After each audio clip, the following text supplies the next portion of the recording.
মুরলির তারিখ 20 মার্চ 2024। ওম শান্তি।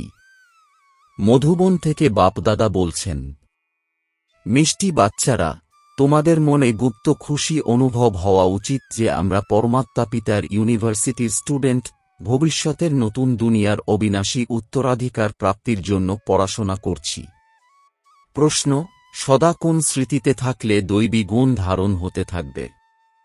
উত্তর: আমরা আত্মারা শিব বাবার সন্তান। বাবা আমাদের কাঁটা থেকে ফুলে পরিণত করতে এসেছেন। সদা এই স্মৃতি থাকলে দৈবী গুণ ধারণ হবে। যে সময় কোনো বিকারের আক্রমণ হয় তখন বুঝতে হবে, আমি কাঁটা, আমাকে ফুলে পরিণত হতে হবে।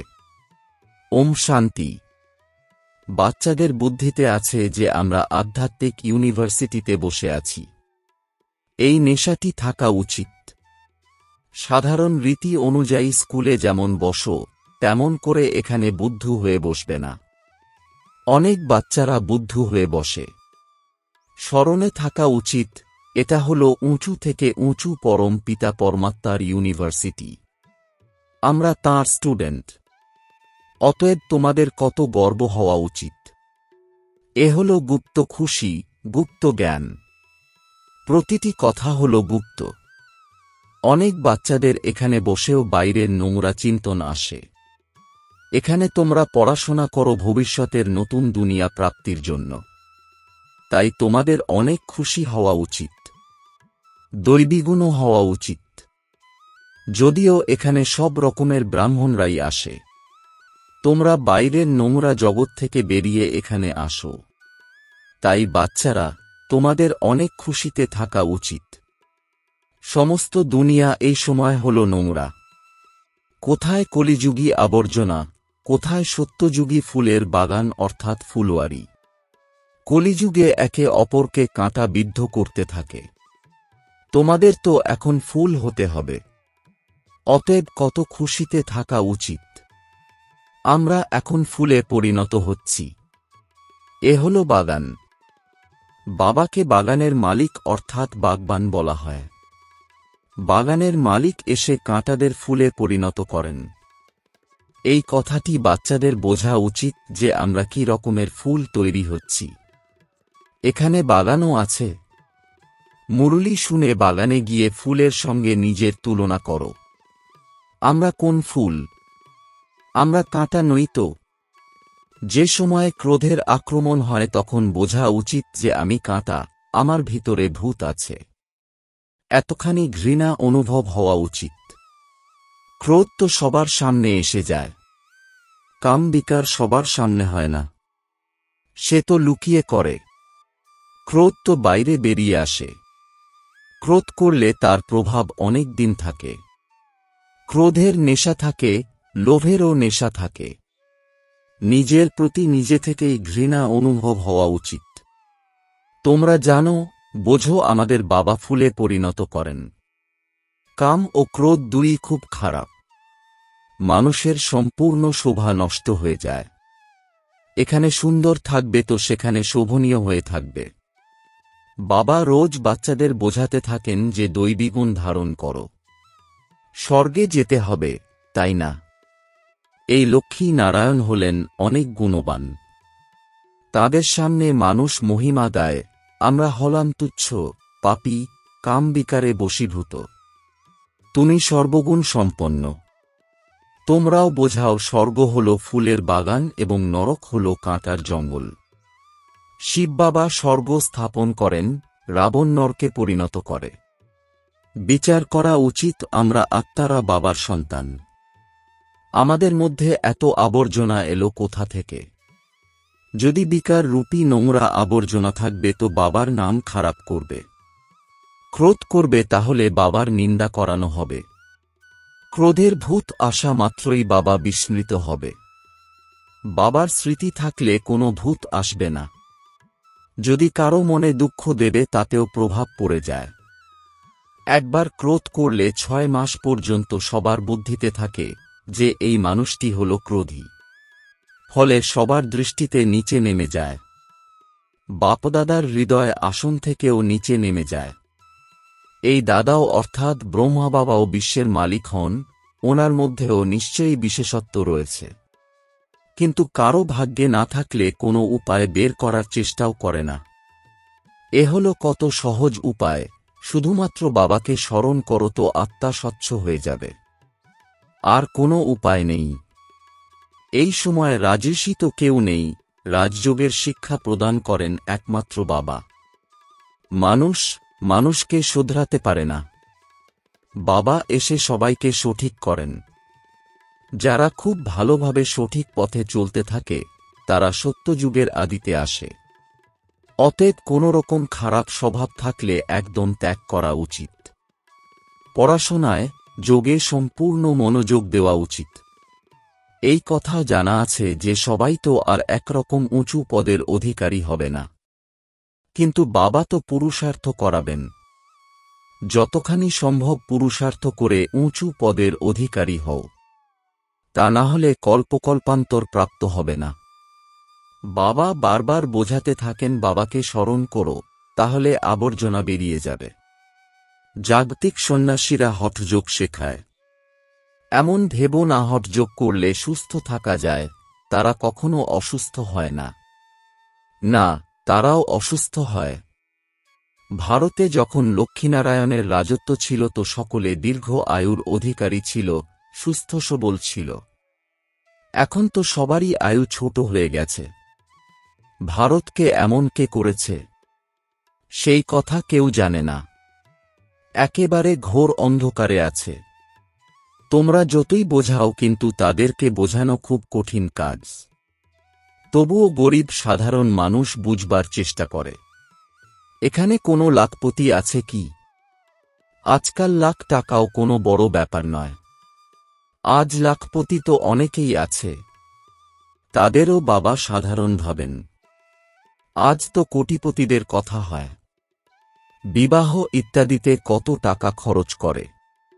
বাচ্চারা, তোমাদের খুব যুক্তি দিয়ে বোঝাতে হবে যাতে তাদের জ্ঞানের তীর লাগে।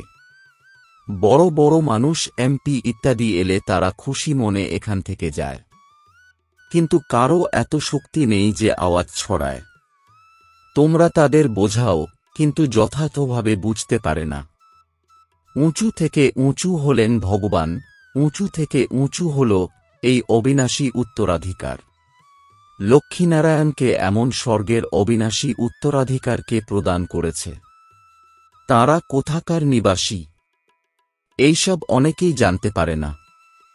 মিউজিয়ামে অনেকেই আসে বুঝবার জন্য। সেবার অনেক চান্স আছে কিন্তু যোগ নেই। বাবাকে স্মরণ করলে প্রফুল্লতার অনুভব হবে। আমরা কার সন্তান? অনেক বাচ্চারা নিয়ম অনুযায়ী পড়া করে না। বাবার সঙ্গে যোগ নেই। সম্পূর্ণ তো কেউ নেই, নম্বর অনুযায়ী আছে। বাচ্চাদের একান্তে বসে বাবাকে স্মরণ করতে হবে। এমন বাবার কাছে আমরা স্বর্গের অবিনাশী উত্তরাধিকার প্রাপ্ত করি। এই দুনিয়ায় আমরাই সবচেয়ে পতিত হয়েছি, তাই আমাদেরই আবার পবিত্র হতে হবে। এই কথা ভালোভাবে স্মরণ করতে হবে। বাবা সব রকমের পরামর্শ দেন, এমন এমন করো। যেমন রানী ভিক্টোরিয়ার মন্ত্রী গরিব ছিল, রাস্তার আলোয় পড়াশোনা করে উঁচু পদের অধিকারী হয়েছিল। তার উচ্চাশা ছিল এই পড়াশোনাও গরিবদের জন্য। বাবা হলেন দীননাথ। ধনী বিত্তবান কি ভগবানকে স্মরণ করতে পারবে? তারা বলবে আমাদের জন্য এটাই হল স্বর্গ। আরে, বাবা স্বর্গের স্থাপনা করেননি, এখন করছেন। বাবাকে স্মরণ করো, পবিত্র তো নিশ্চয়ই হতে হবে। বাচ্চাদের যুক্তি রচনা করা উচিত, কাকে কিভাবে বোঝানো যায় যে ভারতের প্রাচীন যোগ পরম পিতা পরমাত্মা ব্যতীত কেউ শেখাতে পারে না। হঠযোগ হল নিবৃত্তি মার্গের মানুষের জন্যে। বাবা বোঝাতে থাকেন যখন কারো কল্যাণ হওয়ার সময় হবে তখন এমন কথা লিখবে। এখনো সময় আছে, তাই এই কথা কারো বুদ্ধিতে নেই। তোমাদের হল ঈশ্বরীয় মিশন। তোমাদের মানুষকে দেবতায় পরিণত করার সেবা করতে হবে। দুনিয়ায় অনেক রকমের মতামত বেরোয়, তাই শেষবের প্রদর্শনও অনেক হয়। কতখানি অন্ধশ্রদ্ধা আছে। রাত দিনের তফাত। তোমাদের অর্থাৎ ব্রাহ্মণদের মধ্যেও রাত দিনের তফাত আছে। অনেকে তো কিছুই জানে না। কথা তো খুবই সহজ, নিজেকে আত্মা নিশ্চয় করো, বাবাকে স্মরণ করো তো পাপ বিনষ্ট হবে। দৈবী গুণ ধারণ করো তো এমন স্বরূপে পরিণত হবে। ঢাক ঢোল বাজিয়ে সংবাদ ছড়াও।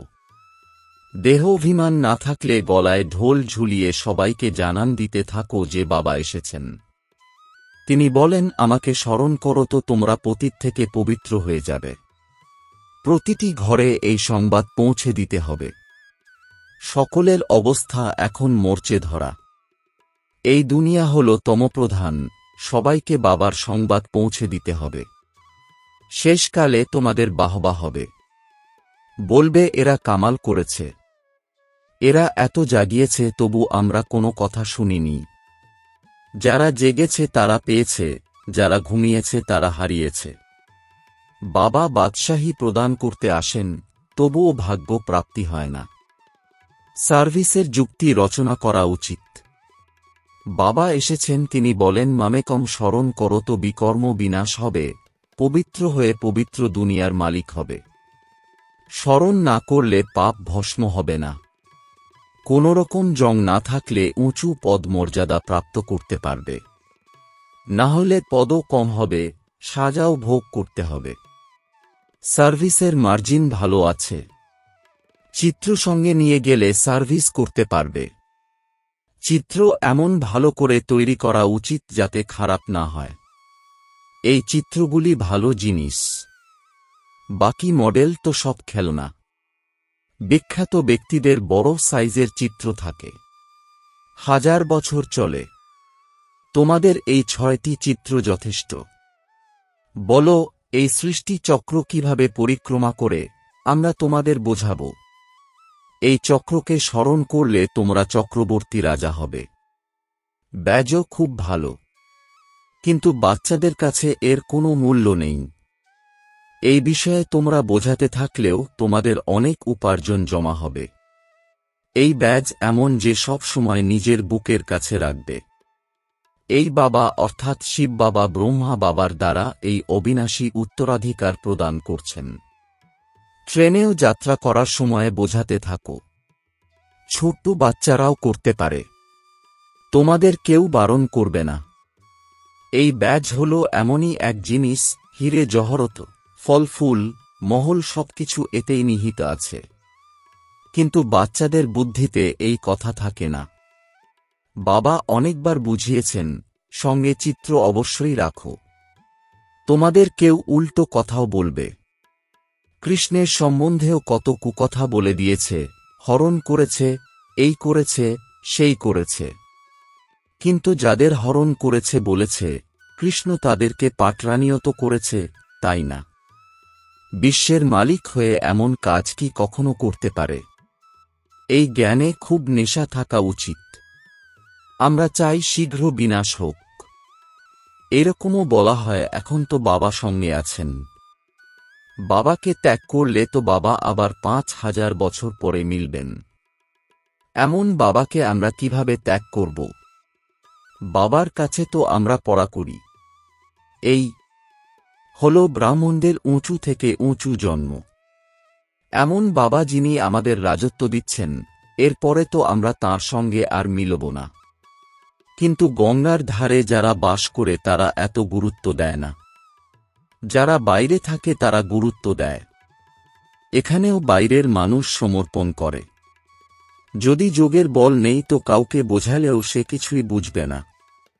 অনেকে আসে, লিখে দেয়, এমনভাবে বোঝানো হয়েছে, বলে যায় খুব ভালো।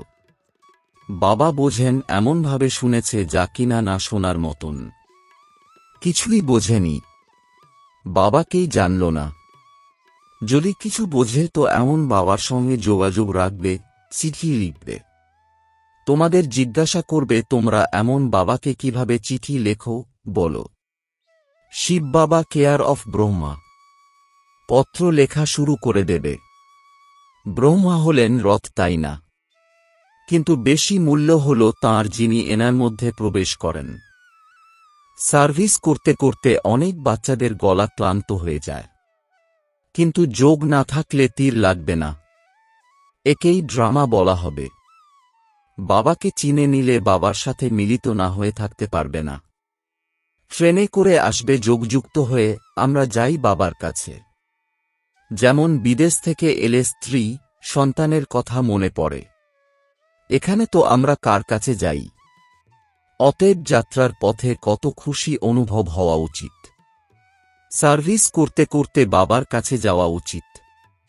বাবা হলেন সাগর, তিনি দেখেন বাচ্চারা ফলো করছে। জ্ঞানের ঢেউ উঠলে দেখে খুশি হন। এই বাচ্চা তো সুপুত্র। সকালে স্মরণের যাত্রায় ব্যস্ত থাকলে খুব লাভ। এমনও নয় শুধু সকালেই স্মরণ করবে, উঠতে বসতে খাওয়া দাওয়া করতে করতেও স্মরণ করবে, তোমরা তো সার্ভিসের যাত্রায় রয়েছ। আচ্ছা, মিষ্টি মিষ্টি প্রশিক্ষার্থী বাচ্চাদের মাতাপিতা বাপদাদার স্মরণসহ স্নেহসুমন আর সুপ্রভাত। আত্মিক পিতার আত্মিক বাচ্চাদেরকে জানাচ্ছি নমস্কার। ধারণার জন্যে মুখ্য সার: এক, কারো মনে দুঃখ দেবে না। অন্তরে কোনো ভূত থাকলে পরীক্ষণ করে তাকে বাইরে বের করতে হবে, ফুল রূপে সবাইকে সুখ দিতে হবে। 2, আমরা জ্ঞান সাগরের সন্তান, অতএব বুদ্ধিতে যেন জ্ঞানের ঢেউ অবিরাম খেলতে থাকে। সার্ভিস করার যুক্তি রচনা করতে হবে, ট্রেনেও সার্ভিস করতে হবে। তার সাথে পবিত্র হওয়ার জন্য স্মরণের যাত্রায়ও থাকতে হবে। বরদান: স্মরণ আর সেবার ব্যালেন্সের দ্বারা বাবার সহায়তা অনুভবকারী ব্লেসিংয়ের পাত্র আত্মা ভব। এর বিস্তার: যেখানে স্মরণ আর সেবার ব্যালেন্স অর্থাৎ সমতা থাকে সেখানে বাবার বিশেষ সহায়তার অনুভব হয়। এই সহায়তাই হল আশীর্বাদ, কেননা বাপ দাদা অন্য আত্মাদের মতো আশীর্বাদ দেন না। বাবা তো হলেনই অশরীরী, তাই বাপদাদার আশীর্বাদ হল সহজ, শত সহায়তা প্রাপ্ত হওয়া, যার দ্বারা যেটা অসম্ভব ছিল সেটাও সম্ভব হয়ে যায়। এটাই হল সহায়তা অর্থাৎ আশীর্বাদ। তোমরা হলে এইরকম আশীর্বাদের পাত্র আত্মা, যাদের এক কদমে পদমের উপার্জন জমা হয়ে যায়। স্লোগান: সকাশ দেওয়ার জন্য অবিনাশী সুখ, শান্তি এবং সত্যিকারের ভালোবাসার স্টক জমা করো। ওম শান্তি।